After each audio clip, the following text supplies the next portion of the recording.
Pascal Leboucher, bonjour. Oui, bonsoir. Votre nom est relativement connu des Sartois. Vous êtes entrepreneur en pompes funèbres. On a envie de dire c'est une étape à laquelle malheureusement personne ne va échapper. Tout d'abord, comment vous avez choisi ce métier, qui est quand même particulier?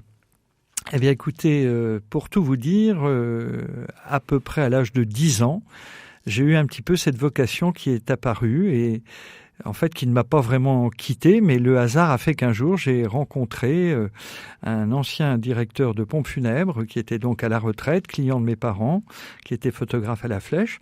Et donc, par son intermédiaire, j'ai donc commencé cette carrière en mai 1982. Voilà. Mais avant cela, ça vous attirait quand vous étiez enfant, attiré dans le sens fascination peut-être?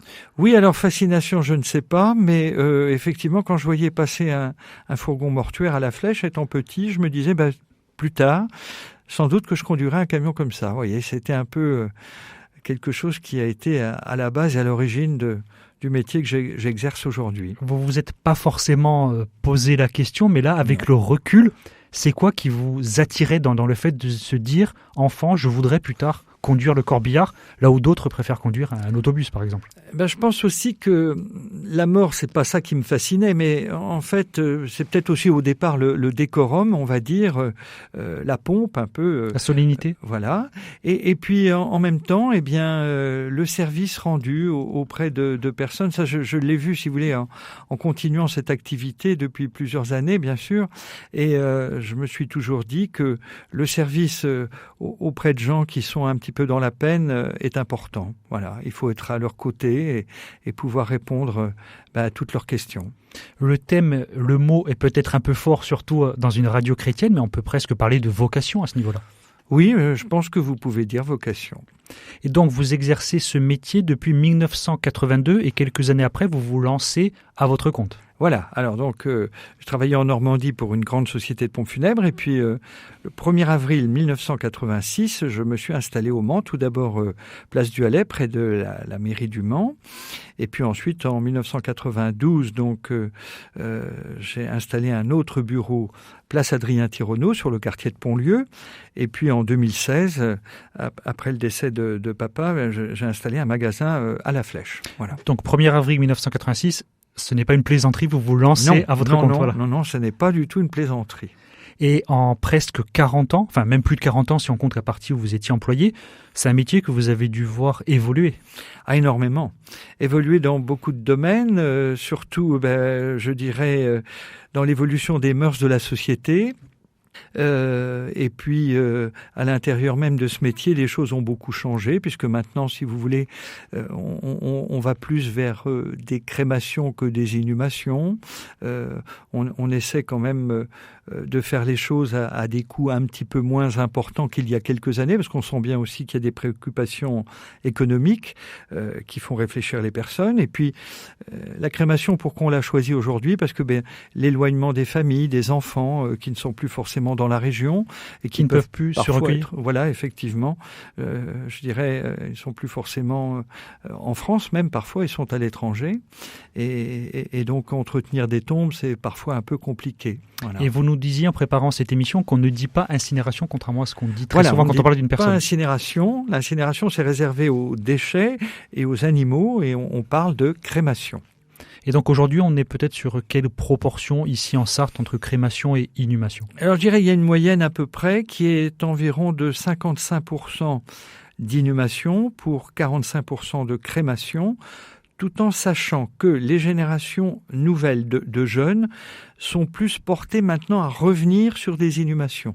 On revient sur des valeurs un petit peu différentes. Et puis les gens âgés, eux, pour des questions de commodité, pour éviter d'avoir à faire des frais supplémentaires à leur famille ou même d'exhumer des corps pour faire de la place dans les caveaux, choisissent aussi la crémation.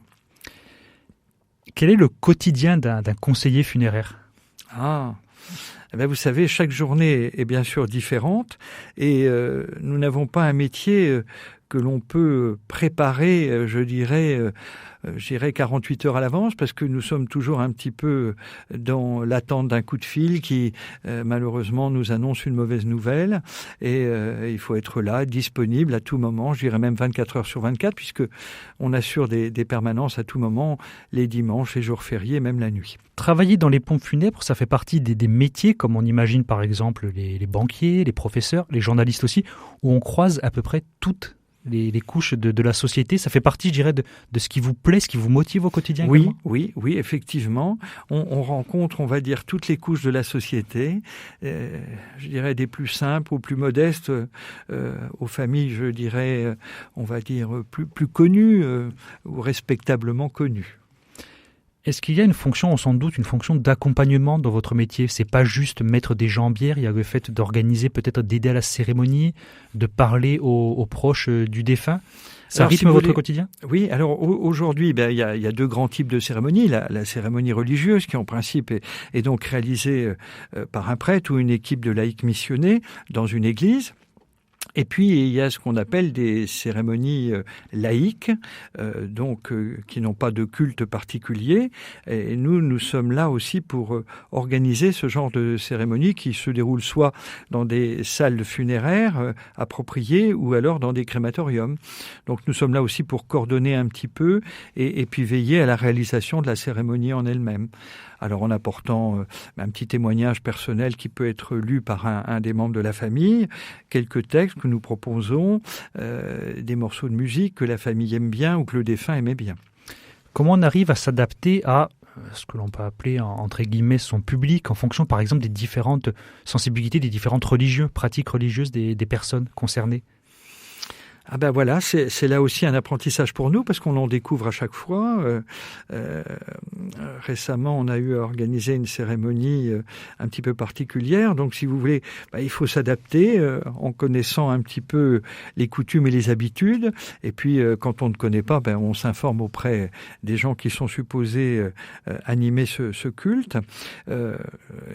Donc, c'est tout à fait possible d'y arriver. Vous avez donc participé à des enterrements de personnes témoins de Jéhovah, bouddhistes, chrétiennes, musulmanes, juives, à peu près tout ? Voilà, un petit peu tout, oui. Et est-ce qu'il y a eu, par exemple, cette fameuse période que l'on espère révolue du Covid ? Est-ce que ça a changé quelque chose, aussi bien pendant qu'après ? Figurez-vous qu'effectivement, pendant le coronavirus, les choses étaient très complexes puisque les familles ne pouvaient pas revoir le membre de la famille défunt. Et en fait, nous, on devait intervenir dans les heures qui suivaient le décès, procéder à la mise en bière d'un corps qui était enveloppé dans une housse, pas du tout habillé, fermer un cercueil très rapidement, organiser des sépultures un peu dans l'urgence, et puis avec un nombre restreint de membres de famille. Donc là, ça nous arrivait très souvent aussi, d'effectuer ces cérémonies en nombre plus limité pour offrir la possibilité aux familles, je dirais, de participer en plus grand nombre. Et ça nous arrivait également de donner la possibilité à des membres de la famille de porter avec nous le cercueil. C'était des beaux moments. Il y a eu des beaux moments, des moments difficiles, douloureux, mais je trouve de très beaux moments. Voilà. Est-ce que vous avez des convictions personnellement religieuses qui vous guide au quotidien dans votre exercice de votre profession ? Oui, je pense que les gens qui me connaissent savent que j'ai des convictions religieuses et que les familles qui nous font confiance sont des gens aussi qui sont très attachés, je dirais, à la religion. Et puis on essaie de les accompagner au mieux que nous pouvons, à savoir... j'essaie d'assister, je dirais à chaque fois, même à toutes les cérémonies, et proposer aux familles chrétiennes une prière au moment de la mise en bière, et de les accompagner également religieusement au cimetière, puisque maintenant on sait très bien que les prêtres moins nombreux ne peuvent pas effectivement aller jusqu'au bout de cette démarche. Pascal Le Boucher, dernière question. On voit que vous êtes un monsieur très sympathique, souriant, avec de l'humour. Comment on arrive à garder le sourire quand on travaille avec des personnes qui décèdent ? Je dirais que le soir, c'est toujours une grande satisfaction de savoir qu'on a réalisé une cérémonie, que tout s'est bien passé. Et puis, on a aussi quelques témoignages qui nous permettent aussi de de nous dire que ce qu'on a fait pour eux représente quand même quelque chose, un grand merci parfois, une petite lettre, un petit cadeau, une petite boîte de chocolat, quelquefois ou autre chose. Même un jour, voyez-vous, on a été jusqu'à m'offrir un poulet. Les gens de la campagne m'ont offert un poulet. Vivant ? Non, il était prêt à cuire. Mais voyez, c'est pour la petite anecdote. Donc, je crois que tant que je le pourrai, je continuerai cette mission, qui est une belle mission. Une mission que vous exercez depuis presque 4 décennies. Oui. Merci d'être venu à RCF Sarthe, Pascal Le Boucher. Je vous remercie à vous également.